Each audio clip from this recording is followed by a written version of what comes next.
Commissioner, please, the floor is yours. Well, thanks a lot, and first of all, thanks a lot to Minister, who hosted today both our bilateral meeting, but also we had a chance together to participate in a very important high-level video conference, which we organized, and which was, as you know, devoted to a very clear goal to discuss among, let's say, so more or less frontier countries, development of a very important project, common project, regional project, what we call drone wall. Drone wall we see as part of bigger project, which now is called Eastern Flank Watch, which has perhaps three components. What they call ground wall, it's what some countries are developing, so-called anti-mobility means, on the borders. Then drone wall, how to stop what we have seen recent time. During recent days, I will not tell you what we have seen. Of course, we understand all that those, provocations, testing, are very dangerous. And the last one is what we can call again, very symbolically, maritime wall. Because countries like Romania, like Bulgaria, also us, we need to be ready also to defend ourselves against any possible provocations from seaside. So we had today defense ministers from frontline countries, Bulgaria, Estonia, Finland, Latvia, Lithuania, Poland, Romania, and we were also joined by Hungary and Slovakia. And we had also High Representative and Danish Council Presidency, Danish Defense Minister. Also, we had very good opportunity and a lot of attention was paid to very substantial and very informative presentation by Minister of Defense of Ukraine, Danish Michal, shared really invaluable battle-tested expertise. And also we had NATO representatives also as observers of our discussion.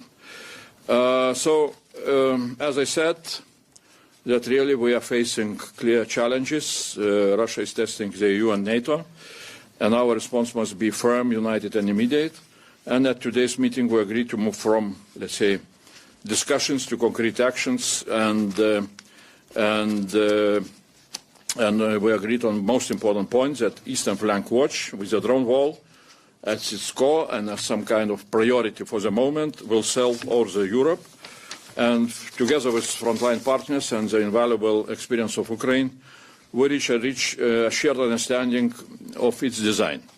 An immediate priority for drone wall, which with advanced detection, which really we lack in some places, tracking of drones and interception capabilities of drones. Ground wall with anti-mobility systems, maritime security for the Baltic and Black Sea, and space-based situational awareness, which is also very much needed. That joint approach would really help also some other areas like border control to protect ourselves against illegal migration, and that is what we need to have in mind. All of those are components of this broader picture, broader project, Eastern Flank Watch, which needs to be developed as regional and interoperable project. It should also be developed with Ukraine together, because their experience here is brings a lot of added value. Our next steps are clear. We shall secure political traction ahead of the October European Council. We think that that will be important discussion in the Council in October, when the discussion will be about so-called roadmap on defense readiness. So we hope that it will be included also in that roadmap. Here will be also very clear language about this regional project.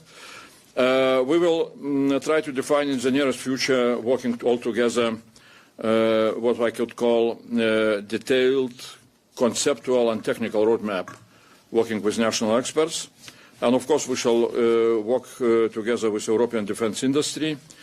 And at the end we shall, and not at the end, but in parallel, we shall look how to build a comprehensive European Union industrial policy and financial toolbox to make the shield a reality.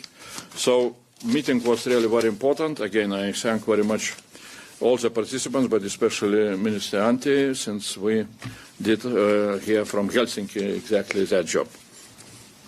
Well, first of all, thank you, Andrius, for coming to Helsinki, having this good bilateral meeting. EU is taking really the role what it's needed to be in European defence and security. And thank you for the initiative to gather this Eastern Flank countries group for especially watching the close needs, what is needed for these acute threats, and also what we could do more with this group together with Ukraine, together with NATO.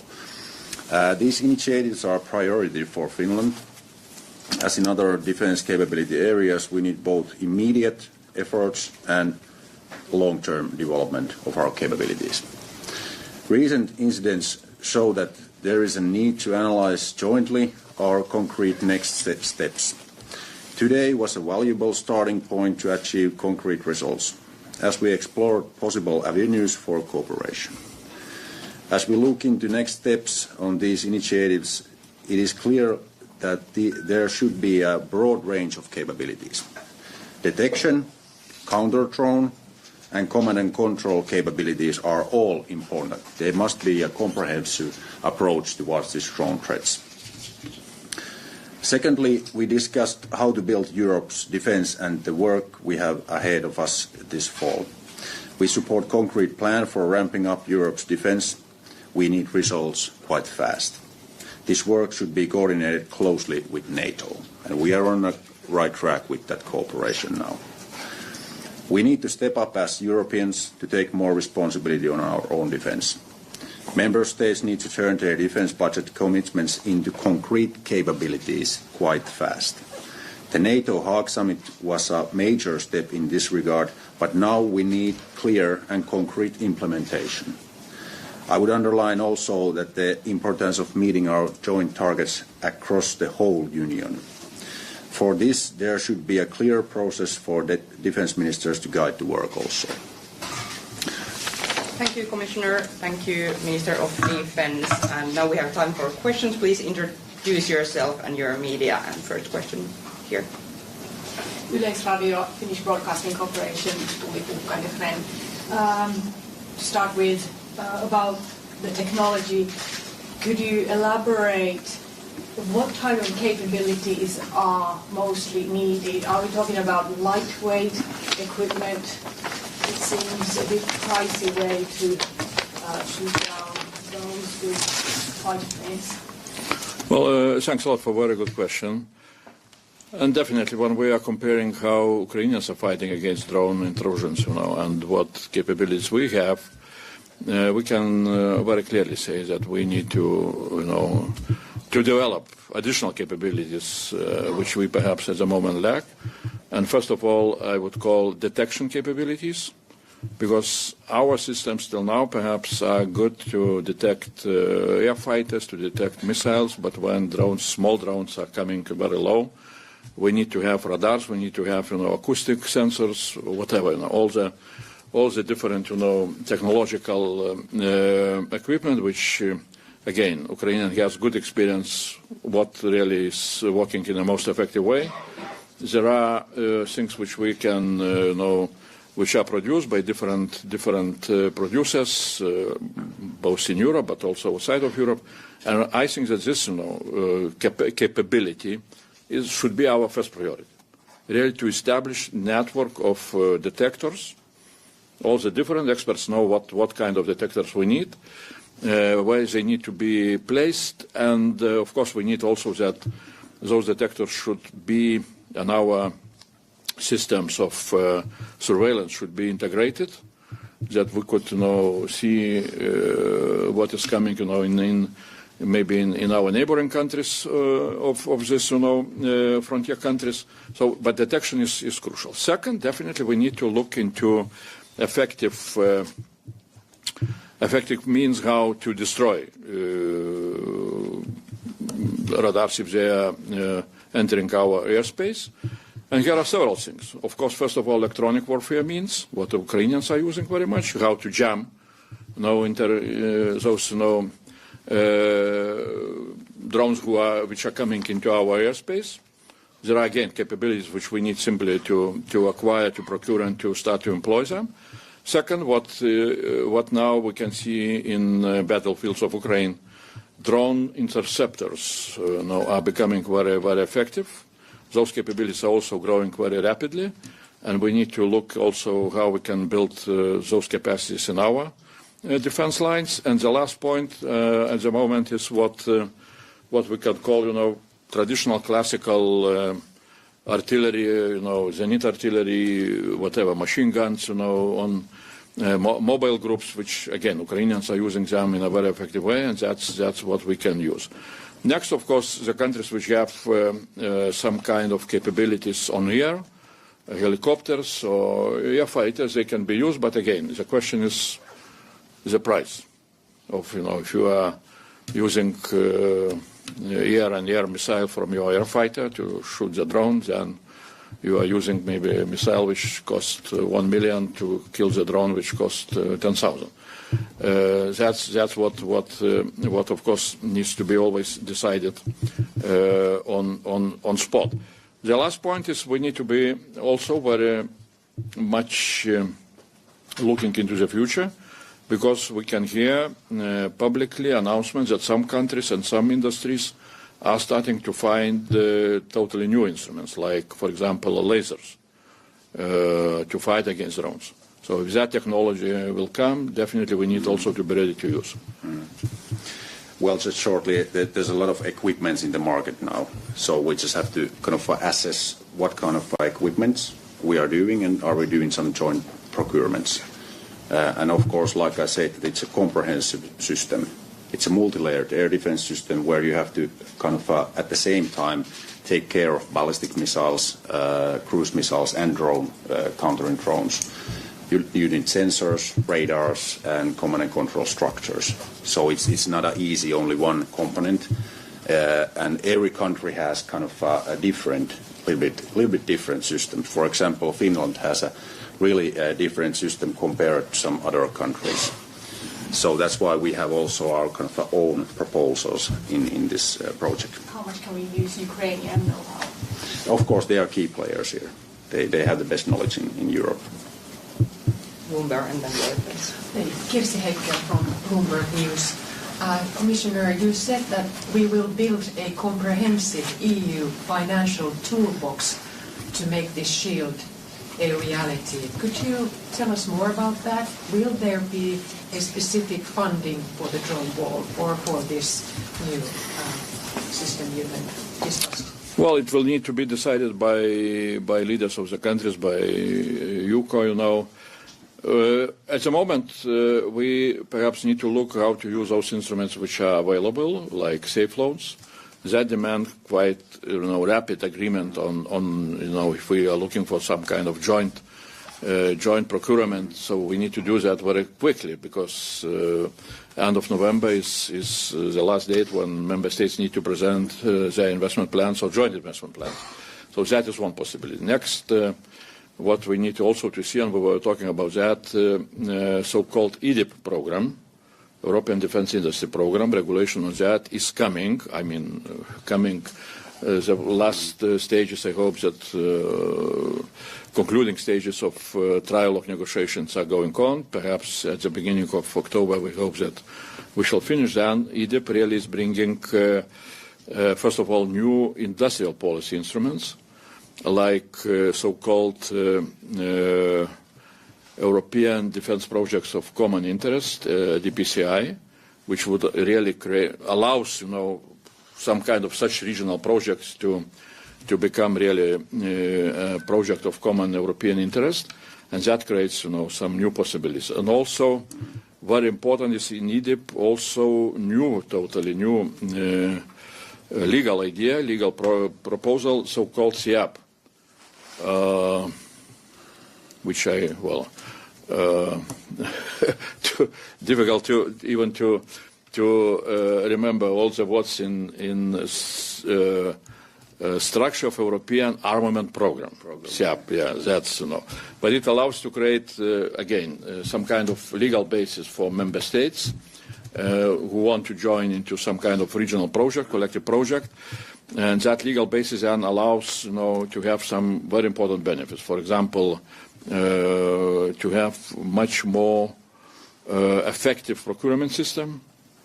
That's what is important if we want, very rapidly to develop needed projects which will require procurements. It will allow also to have some benefits with exemption from VAT taxes and so on. Those are some possibilities which are coming with EDIP, but EDIP also is coming with new budget line, not very big.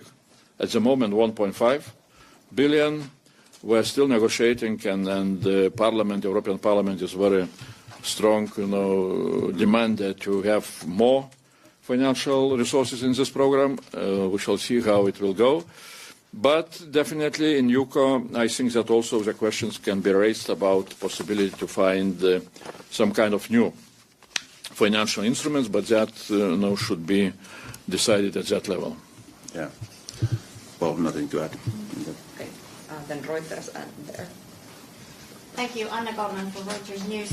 I would like to ask Commissioner whether there is any concrete timeline for this project. Timeline is one, which I can announce.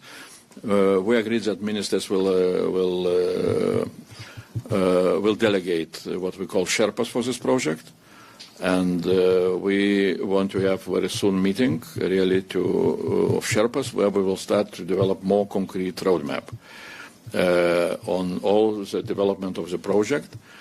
My intuitive thought is that really, as Minister said, there are different options, different national developments. We need to see what is at the moment, what is the most urgent priority.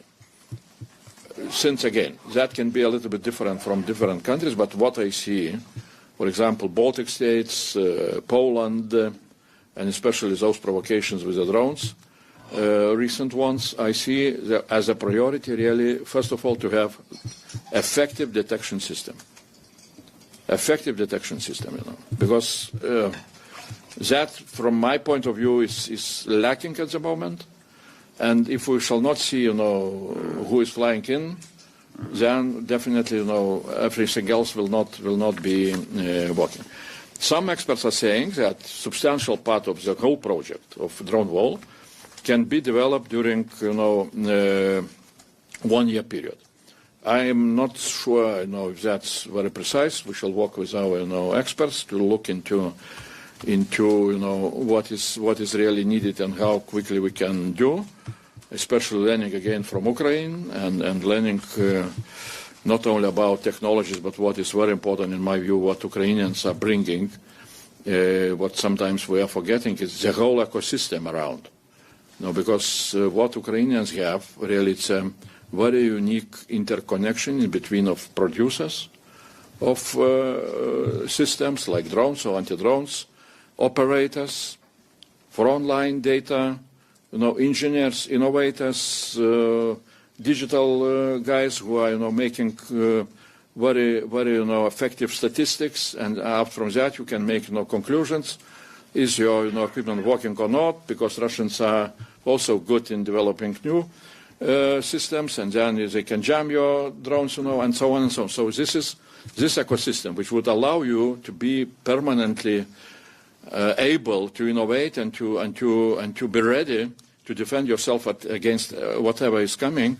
That, in my view, is something unique, which even it's not very clear how to borrow from Ukrainians that knowledge. Tuomas Savonen, Finnish News Agency. As we all know, Finland has a very long border with Russia, more than 1,300 kilometers. So how do you see this border? How big challenge is it for the drone wall, and would this drone wall cover the whole Finnish-Russian border? It's if you're asking me. So well, in my view, really, we need to have. We really need to, together with Ukrainians, but we need to understand what kind of system we need to develop to be most effective. again, we need to recognize that at the moment, our effectiveness to fight drones was not at that level which we need to have. And definitely, Finland has 1,300 kilometers. My country, Lithuania, has around of 900 kilometers, if to calculate also the border with Belarus. So all of us, we have quite big distances which we need to find a way how we can be effective. And that is what we shall work on, It's both, it's both technological concepts which are needed and very soon, but also, in some way, conceptual background, how such a defense should be organized in the best way. Yeah, and of course, for example, Finnish perspective that we have had a quite strong national defense planning in overall all the domains, land, sea, air, and cyber, and nowadays also space. So how we are approaching this. And together, of course, with Interior Ministry, because the Interior Ministry's tools to border control and interior domestic civil infra problems are Interior Ministries. But these military threats, we have overall comprehensive planning, for example, to the air defense. So that's why, like I said, we have to take a comprehensive approach also to this drone problem, how to invest heavily in the countering the missile threats, ballistic, cruise missiles, and how to combine this to the drone threat also. We have a very efficient, good integrated system where all these factors has been taken account, and now we are implementing this drone defense overall picture into our good system. So, and it will take, like I said, in my mind, there has three big pillars. The detection, which comes from the surveillance, radars, and all that stuff. Countermeasures for drones, electronic warfare, kinetic, shooting them down with cost-effective way, with new weapon systems. And the last is command structure. You have to have a clear way to lead and command the situation where there's a lot of drones and missiles and all that stuff. So we are not preparing only that there will be some drones. We are preparing the drone defense in the hardest way, what we are seeing in Ukraine also. And we are taking lessons learned from Ukraine, doing deep cooperation with Ukrainians. They are maybe the world's best now in the drone defense. Julius Ren, I'm representing the daily newspaper Hufvudstadsbladet. I'd like to ask Mr. Kubilius, earlier today, Finland's Prime Minister Petteri Orpo said that he demanded that countries he said that in Southern Europe should show solidarity towards Finland and the other countries that have border towards Russia in this question. Felt like they're obliged to do so because Finland has funded them in economic crisis before. How keen do you think countries like Spain and Portugal are to fund this sort of project on Europe's eastern flank? Well, we shall see during COCO meeting, but definitely what we can see is that in general awareness about the threats are quite horizontally spread. For example, at least I am making very simple conclusion from what we saw from safe loans distribution. When we announced this safe loans initiative and we adopted regulation, my fear was that there will be quite a limited appetite for the loans. Appetite was bigger than we were expecting. And it appears that, such member states, that not only, let's say, eastern flank member states were taking those loans. Italy, France, Spain were among the biggest countries which asked big amount of loans, so which means that they also are concerned about defense. And definitely everybody understands that now, the countries of what we call frontier countries are defending not only themselves, but they are defending the whole Europe. And simply, logical is to invest into this defense of Europe, European resources as they are available. The question in which form, how they can be done, that is of course for financial people to find the best way. What we need to remember is that really Europe is European Union and member states are, we can forecast quite big amount of money starting to come into defense. I'm always using very simple calculation. Since member states pledged to invest into defense 3.5% before 2035, so if we shall take just next MFF period from 28 to 2035, where we're increasing also, we are proposing to increase MFF funding for defense. But, if we shall look into national defense spending, my forecast is that member states during that period of time will spend in average 3%. Now the average is 2%, some countries are spending 5%, but if to take this, 28, 35, they will spend, if they will spend 3%, it will mean 600 billion per year. And during 7 years period, it will be 4 trillion euros, 4.2 trillion euros. So it's a big amount. Okay, not all the money will be spent on new equipment. Some money is spent for salaries and pensions, but nevertheless, it will be, really several billion euros which will be spent. The question is how we can arrange some kind of, financial mechanism that those money should come earlier than later, because we cannot wait till 2035, and to invest those money only at that period of time. I think that there are possibilities, different possibilities how such a problem can be resolved. And of course, we think that because Northern Europe was quite solidarity to the Southern Europe during the pandemic, so now it's our turn. That the eastern flank countries and the northern Europe's countries must also have the solidarity from the western and southern Europe. Everyone has some kind of a threats in some year, and now it's our turn.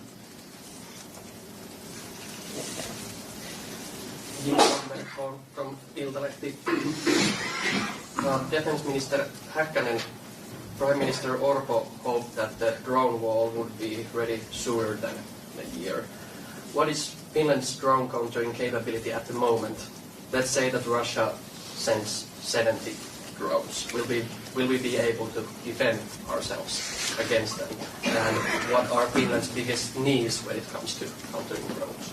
Of course, the Finnish tradition is that we are not saying aloud what kind of weapons or capabilities we have exactly, because we have planned to manage by ourselves, and we have a good defense. We have taken account all the threats, what we have also noticed from the Ukrainian war, but still we know that there's a lot of things to develop and invest heavily. So, but we have a quite good capability to do air surveillance and use also force if it's needed, and we are training that. We have a strong air force and all other capabilities which we can use if some drones or something comes to our airspace. That's no doubt about it. But still we are using our heavy investments in defense to also the drones now. But for example, when I said last week that we are now starting this new land domain, land forces reform, it will have about 10 to 15 billion euros, and there's also a part of drones. So we are taking this comprehensive approach to drones in all the sectors. Kosterala, MTV News. Do you want this drone wall to be in use only in the eastern flank borders, or should there be also protection for critical civil infrastructure, for example, airports and power plants, with this drone wall? Well, if you look geographically, in each country, definitely there needs to be very concrete plans how that drone wall is metaphoric. It's how to not to allow enemy drones, to hit the targets in your territory. So that will be decided, by member states themselves, with experts, with maybe some also with NATO defense concepts, that will be agreed. Second, when we are talking about eastern flank watch, and all those drone capabilities, drone wall. My view is that there can be interest from other countries also to join, because who knows what is coming next in terms of possibilities of provocations, testing, and so on. Perhaps you also you can read now. Some experts are saying that Russians can use, for example, this shadow fleet ships, using this technology that Ukrainians used in faraway Siberia, so-called web operation. That on the ship you can have containers, you can come to the coast of the whatever country or whatever port, and then you can send drones, to make either just provocation, hybrid provocation around airports or around ports or something even more. So that's why I'm saying that we shall see how that interest in development of those capabilities will appear in other countries, but we need to be ready really that this can be much broader. Thank you. I think this concludes this press conference, and have a good weekend, everyone. Thanks a lot. Commissioner. Thanks. Thank you, Minister.